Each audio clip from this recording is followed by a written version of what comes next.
अस्सलाम वालेकुम दोस्तों, ट्रू इस्लाम ऐप को डाउनलोड करिए, प्ले स्टोर पर अवेलेबल है। ट्रू इस्लाम ऐप में हमने कुरान पाक कंजुल ईमान शरीफ का तर्जमा डाला है रोमन में, तो जिन लोगों को उर्दू पढ़ना नहीं आती उनके लिए हमने रोमन में तर्जमा डाला है। आप प्ले स्टोर पर जाइए, वहां से इसको डाउनलोड करिए, खुद भी पढ़िए और अपने दोस्तों में, अपने घर वालों में इसको शेयर कीजिए। हदीस पाक की भी एंट्री हो रही है, अकायद भी डाले गए हैं। डाउनलोड करिए, पढ़िए। अस्सलामु अलैकुम। अस्सलामु अलैकुम वरहमतुल्लाहि वबरकातुहू। अज़ीज़ान मोहतरम, इस वक्त एक टीवी सीरियल उर्तुगरुल गाज़ी के नाम से नश्र किया जा रहा है। तुर्की का टीवी सीरियल है, सल्तनत उस्मानिया पर फिल्माया गया है। अभी तक कई ज़बानों में इसकी डबिंग हो चुकी है, पूरी दुनिया में इसे देखा जा रहा है।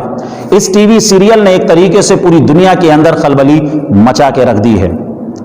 इसके कैरेक्टर्स के बारे में लोग जानने की कोशिश कर रहे हैं। मरकजी किरदार इस टीवी सीरियल का जो है वो उर्तुगरुल गाज़ी है। उर्तुगरुल गाज़ी के रूहानी रहबर व रहनुमा, मुर्शिद व पेशवा जो हैं वो हज़रत इब्न अरबी अलैहि रहमत व रिदवान हैं।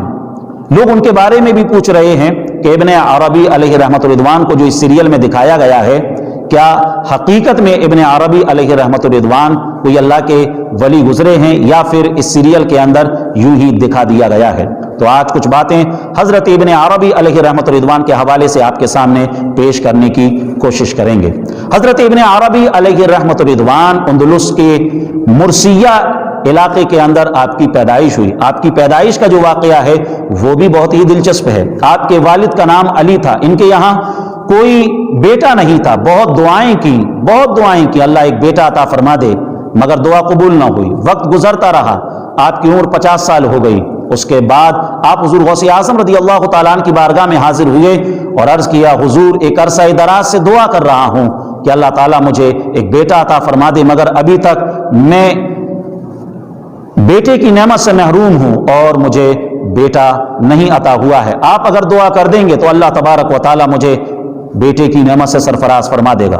हुजूर गौसे आज़म रज़ी अल्लाह तआला अन्हु ने दुआ के लिए हाथ उठाए। हातिफ गैबी से आवाज आई, इस शख्स के नसीब में कोई बेटा नहीं। अजीज़ान मोहतरम, हजरत अली के दिल पर क्या गुजरी होगी जब उन्हें पता चला होगा कि मेरे नसीब में कोई बेटा नहीं। लेकिन गौसे आज़म रज़ी अल्लाह तआला अन्हु इरशाद फरमाते हैं, ए अली, ऐसा करो, अपनी पीठ मेरी पीठ से मिलाकर बैठ जाओ। मेरी सुल्ब में अभी एक शहजादा है, वो शहजादा हम तुम्हें अता करते हैं। हजरत अली जो कि इब्न अरबी के वालिद थे, गौसे आज़म रज़ी अल्लाह तआला अन्हु की पीठ से पीठ मिलाकर बैठ जाते हैं। गौसे आज़म फरमाते हैं, 9 महीने के बाद तुम्हारे यहाँ एक शहजादा पैदा होगा, उसका नाम हम मोहम्मद रखते हैं, उसका लक़ब हम मुहीउद्दीन रखते हैं। अज़ीज़ान मोहतरम, ठीक 9 महीने के बाद रमज़ानुल मुबारक की 17 तारीख को 560 हिजरी को हजरत इब्न अरबी अलैहि रहमत व रिदवान की पैदाइश हुई। इब्न अरबी अलैहि रहमत व रिदवान हुजूर गौसे आज़म का फैज़ान है। इब्न अरबी अलैहि रहमत व रिदवान हुजूर गौसे आज़म के रूहानी बेटे हैं। इब्न अरबी अलैहि रहमत व रिदवान हुजूर गौसे आज़म रज़ी अल्लाह तआला अन्हु की दुआ का नतीजा है। अज़ीज़ान मोहतरम, आपका जो घराना था वो इल्मी घराना था। आपकी जो इब्तिदाई तालीम हुई वो आपके घर पर ही हुई, यानी मुर्सिया के अंदर हुई। आपके जो उस्ताद हैं वो अबू बकर बिन खल्फ हैं। 8 साल तक आप वहीं पर रहे। 8 साल के बाद आपने इशबेलिया का सफर फरमाया, क्योंकि उस वक्त इशबेलिया के अंदर बड़े बड़े सूफिया इकराम, बड़े बड़े उलमा इकराम मौजूद थे। आप वहां तकरीबन 20 साल रहे और 20 साल तक आपने वहां पर इल्म हासिल किया। और जब इल्म से आप आरास्ता व पैरास्ता हो गए तो फिर आपने समझ लीजिए कई ममालिक का सफर किया और लोगों को हिदायत अता की। वाज़ो नसीहत के जरिए लोग आपकी सूफियाना लब और लहजे की वजह से हिदायत हासिल करते और आपकी बातों को सुनने के लिए बेचैनो बेताब रहते।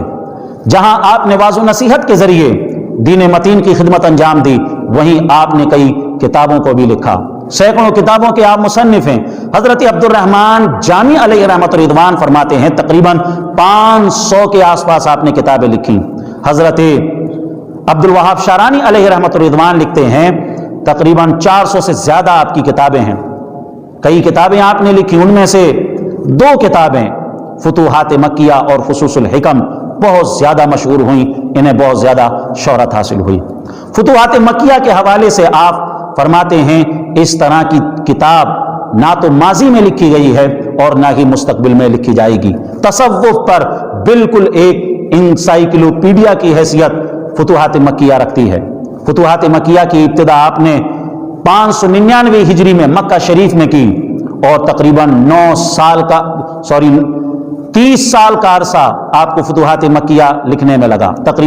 تقریباً آپ نے اس کتاب کو 30 سال کے اندر لکھا۔